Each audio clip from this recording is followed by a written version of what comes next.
വേണമെങ്കിൽ വരാം. എന്നതിൽ യോഗികൾ ചെയ്യുന്നൊരു ടെക്നിക്ക് ഉണ്ട്, അതാണെന്ന് പറയാൻ പോകുന്നത്. വളരെ സിമ്പിളായിട്ട് അവരെങ്ങനെയാണ് അതിനെ ഹാൻഡിൽ ചെയ്ത് തരുന്നതെന്നുള്ളതാണ്. നിങ്ങൾ യോഗ ചെയ്യുന്ന ആൾക്കാരൊക്കെ അറിയാൻ പറ്റുന്നുണ്ടാവും, അല്ലെങ്കിൽ യോഗ ചെയ്യുന്നത് കാണുന്ന സമയത്ത് അതിൻ്റെ ലാസ്റ്റിൽ അവരൊരു കാര്യം ചെയ്യാറുണ്ട്.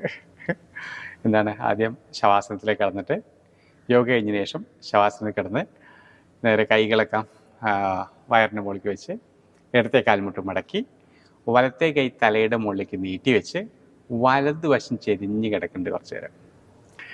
അതൊരു സീക്രട്ടാ. എൻ്റെ ഇടതുവശം ചെരിഞ്ഞ് കിടക്കാത്തതെന്ന് ചോദിക്കരുത്, വലതുവശം ചെരിച്ചിട്ടാണ് കിടക്കാറ്.